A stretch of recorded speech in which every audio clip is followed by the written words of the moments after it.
So we'll talk about the elegiac, the lament nature of it as a genre, and we'll talk about this Ubi Sunt theme, and then this Where Are They Now theme, and this Dewander is famous for exemplifying this theme. And we'll talk about, and then we'll look at, again, like Dream of the Rood, we'll read some excerpts of it.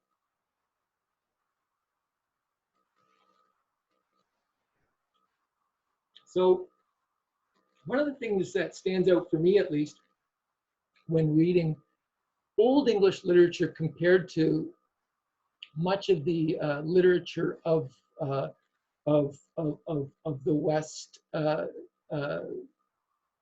since then, and for some of the Latin material or continental material even before then, is it confronts more squarely human mortality and the transience of all things. And I think it's because, or one way of looking at it at least, is because it has a less thoroughly imbued Christian attitude to the temporal world than other literature later will have, or as I said, other literature on the continent that is already part of a Christian tradition, a thoroughly Christian tradition. So what does that mean? So within the kind of the Christian worldview, the point of departure is this temporal world is not something that we need to put a lot of faith in and a lot of trust, and that our true home is in heaven and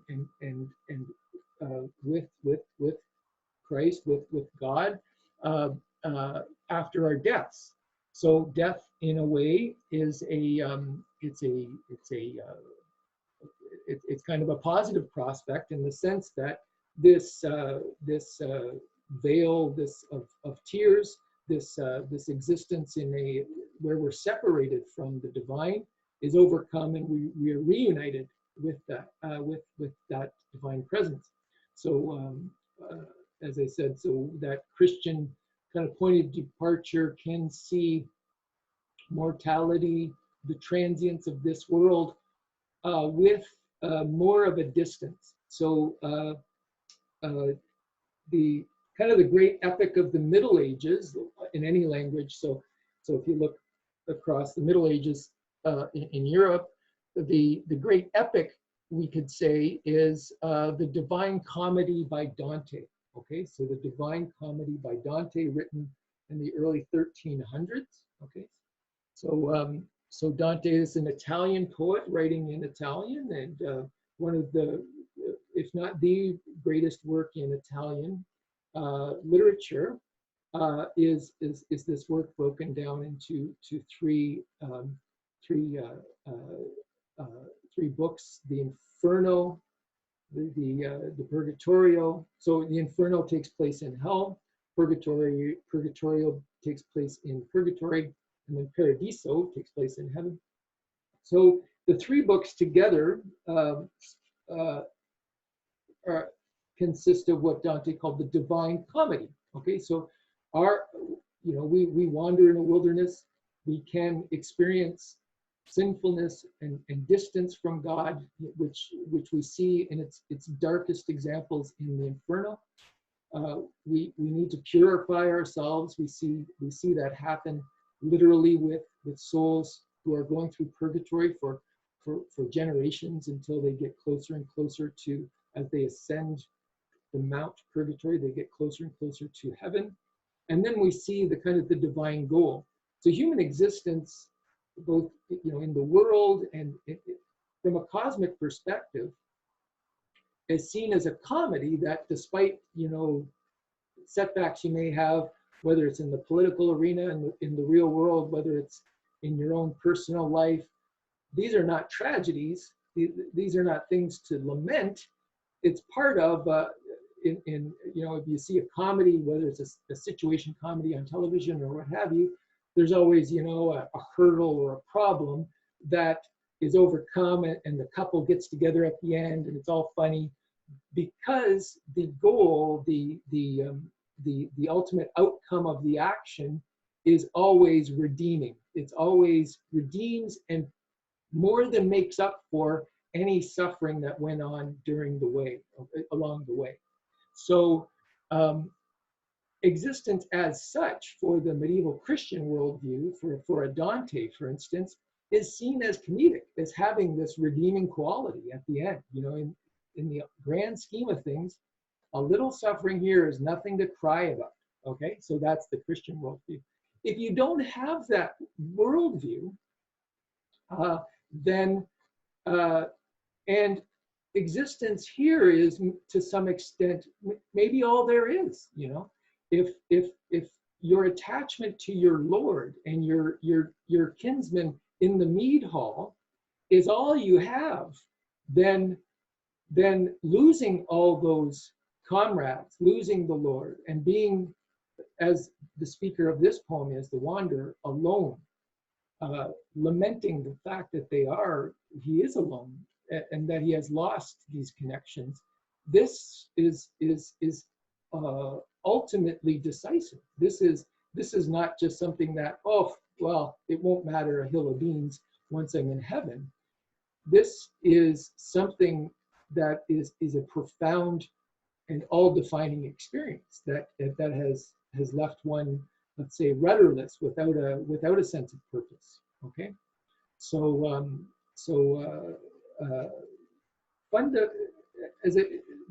so back to the original point, more so than in the literature we see later, I think, with the exception of maybe what you'll see if you take the sister course in 2106, where we're dealing with literature that's almost is very much in a secular age that is not as permeated with a Christian worldview. You get modernists who are confronting kind of with existential angst the meaning of existence. In the literature in between there, both from Chaucer, Shakespeare, Milton, through the Romantics, there's always Romantics, Victorian, 18th century, all those periods in between. You're going to see in the poetry a sense that there may be suffering, but there will be some higher redemption to it, ostensibly. Okay. Now, so in this Old English literature, what stands out, as I said, is this really elegiac tone. So this tone of lament that maybe there is no other higher redeeming quality or redeeming aspect to existence. So here are some other examples of Old English elegiac poetry: the Seafarer, the Wife's Lament, all great elegies as well. So I mentioned that there's this ubi sunt theme. Where are they now? Or where are they from Latin? It becomes kind of a convention in literature, but but we see it in Old English literature because of its focus on the elegiac. We see it really sharply defined here, and the great example for that of this this motif of ubi sunt are the lines here 88 to 96, which I've quoted here.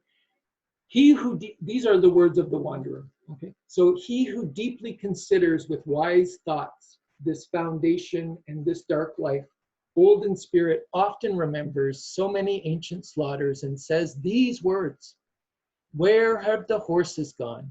Where are the riders? Where is the giver of gold? Where are the seats of the feast?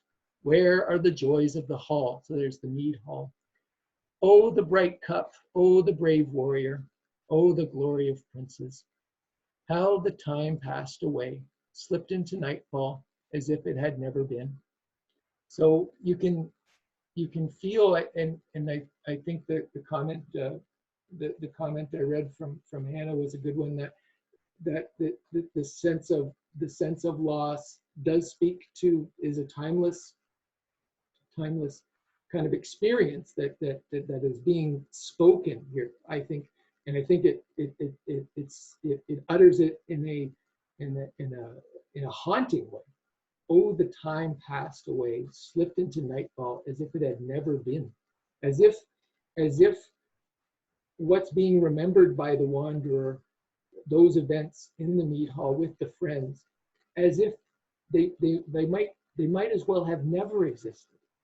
They might as well have never been, because what is there that remains of it? What is there that is meaningfully connects with what he's doing now with that past, other than his shady memories, which are ephemeral. And if there's no, again, if there's no, let's say, return to that, if there's no revisiting of those people and those connections in a different way, whether it's a different existence, whether there's a continuity through family, through social tradition, what have you, what is the meaningful import of those experiences that one had with those mead hall friends and companions in the past? So quite haunting, quite haunting depiction of that theme of where are they, or ubi sunt, in The Wanderer. A famous example of this is Hamlet's Alas, Poor Yorick speech. I won't read the whole thing, but many of you have probably heard this speech. Again, as I said, I make the assumption, perhaps mistakenly, that most people have heard of the play, know some of the key. If they haven't read it or haven't watched it performed, or movie versions, they probably know a few of these key speeches or have heard them. So one of them in Act 5, Scene 1, it's a famous grave digger scene. He's at a grave site, and there's some plebeian type characters digging a grave for a dead character, and they discover this skull, and they discover that it's Yorick, who's this jester that Hamlet knew as a child. And he says, "Alas, poor Yorick, I knew him, Horatio, a fellow of infinite jest, of most excellent fancy." Not skipping a line here. "Where be your jibes now, your gambols, your songs, your flashes of merriment that were wont to set the table on a roar? Where are they now? Where are the horses? Where are your," he's looking at the skull of Yorick as he says this, where's that smile now? It's gone. And what's not said here but is understood is again the conclusion of The Wanderer is, it's as if you might as well not have existed. There's just this skull now, and we don't know what remains of it. So again, that theme, that motif, or that the device of asking that as a way of confronting the transience of existence is something we get from Old English literature, and in later literature as well. I'm going to, at this point, let's turn to The Wanderer itself and read a few lines of this. Okay, so first of all, let me say the basic structure. So we've talked a bit about the themes already. So we've talked about the ubi sunt theme. We've talked about elegy, or the elegiac mode in Old English literature, because my theory, because it's less firmly rooted in kind of a Christian worldview. So kind of, in addition to that, like, we would go more closely right at the poem. The poem, it has, again, a three basic part structure. So we have the narrator, and that's the first, I'm just looking now, the first 7 lines. The narrator, who introduces the quote of the wanderer. So this is a figure who's lost, and I've alluded to that already, has lost his kinsman, lost his lord, is now kind of without a home, without a people, and is thus, looking, searching. It wanders aimlessly. The speech of the wanderer goes from around line 8 to 110, and then we have an epilogue, again by the narrator, for the last 5 lines, so 111 to 115. Okay, so the narrator introduces it. We get the story of the wanderer's that tone of lament, and then for the last 5 lines, the narrator puts a decidedly Christian spin on this. Okay, so if you just read the lines of the wanderer, what's spoken in the middle, there's no kind of, okay, but that's okay because I'm going to go to heaven. It's just, I lost the meat hog. The narrator is almost like this, is like this Christian proselytizer, who tries to take that and then put a Christian spin on it. Okay. Now, I'm just looking at the time. I've got time to read a bit of this of the Wanderer, but maybe not as much as I would have liked. So let's start with looking at the situation of the Wanderer, and then we'll try to make some time to look at the narrator's perspective. So beginning at line 1, always the one longs for mercy, the Maker's mildness. Though troubled in mind, across the ocean ways, he has long been forced to stir with his hands the frost-cold sea and walk in exile's paths. Weird is fully fixed, so fate is fully fixed. Thus spoke the wanderer, mindful of troubles, of cruel slaughters, and the fall of dear kinsmen. Okay.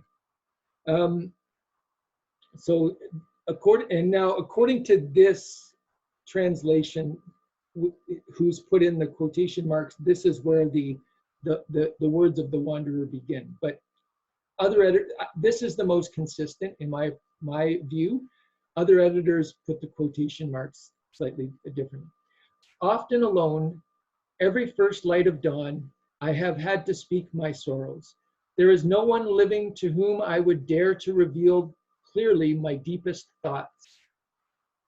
I know it is true that it is in the lordly nature of a nobleman to closely bind his spirit's coffer and his treasure hoard, whatever he may think. One thing I'm going to highlight there is this sense of interiority, okay, the sense of interiority, that there's a private realm and of private thoughts that that if you're noble, you do not reveal. Okay, you do not. So a couple of things there.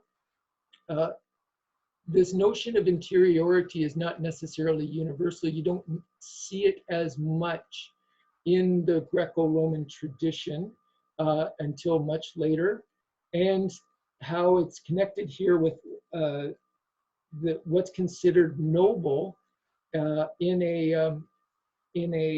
this culture is less the expression of one's feelings than heroic action. Okay. So we have a comment on the poem. The way I interpreted the poem is that fate is chaotic and can take everything away, but God is merciful and offers stability and comfort. I think the poem acknowledges the profound loss of loved ones and of the way of life, but there is a small amount of comfort to be found in religion. I think that both the agony of sorrow and the solace in religion can exist at the same time without taking away from the other. I think that's quite right. I think that's quite right. So the coexistence of loss, as well as this sense of religious hope, yes, definitely my sense of, at least of the way, my takeaway of the when I read the poem. One distinction I'll make is that it's the narrator that adds the religious aspect. So it's the framing. So it's not until we get to the end that we get that religious kind of meaning added onto it. as a possibility, so to speak. What we get in the middle from the wanderer is loss. So yeah, point well taken. So I know it is true. Okay, yeah, sorry, I just read that part. So the other aspect of the interiority is the internal thoughts are likened to a treasure that needs to be secured. So I found interesting, again, metaphoric combination of experiences to shed new light on the way that people have to heroically guard their own interior thoughts and emotions in this culture, right? It's much different than today's culture where, it's about kind of actualizing oneself and express, go tell someone, let it off your chest, so to speak. The weary mind cannot withstand weird. The troubled heart can offer no help. And so those eager for fame often bind fast in their brass coffers a sorrowing soul, just as I have had to take my own heart, often wretched, cut off from my homeland, far from dear kinsmen, and bind it in fetters. Ever since long ago, I hid my gold-giving friend. So his friend is his Lord. His Lord is referred to as a gold-giving friend. And again, remember, the Lord is there to be generous and to give these winnings, these trophies from conquest to the thanes. In the darkness of earth and went wretched, winter sad, over the binding waves, sought Hall sick, a treasure giver. So he's Hall sick. He's pining for the mead hall. Wherever I might find, far or near, someone in a mead hall who knew of my people or who'd want to comfort me, friendless, accustom me to joy. He who has come to know how cruel a companion is sorrow, to one who has few dear protectors will understand this. The path of exile claims him, not patterned gold, a frost-bound spirit, not the solace of earth. He remembers hall holders and treasure taking, how in his youth his gold-giving Lord accustomed him to the feast. That joy all fades. I'm going to stop there, and we're going to skip now to, we read kind of the penultimate section with the examples of ubi sunt, where are the seats of the feast, where are the joys of the hall. So that is near the end of the wanderer's speech. So we're looking at where are the seats of the feast, where are the joys of the hall. And then we get, after a few more lines, the narrator again. So we have the quotation mark after will stand empty. So the wanderer's words have ended. And we have the narrator again say, so said the wise one in his mind, sitting apart in meditation. He is good who keeps his word or faith, so Christian faith, and the man who never too quickly shows the anger in his breast, unless he already knows the remedy. How a noble man can bravely bring it about. It will be well for one who seeks mercy, consolation from the Father in heaven, where for us all stability stands. Okay, so then there again this notion that the Christian element of seeing a meaning in those questions. Where are they? Where are the horse now? Well, the answer to those questions, according to the narrator, is it will be well for one who seeks mercy. Don't worry, it's going to be okay for one who seeks mercy. So there is, as the comment again from Hannah that I just read on how the lament, it coexists with a sense of hope. True, but in the words of the wanderer, what are we get the lament, and then in the words of the narrator, we get, yes, life is a lament, but there is hope, and they need to coexist.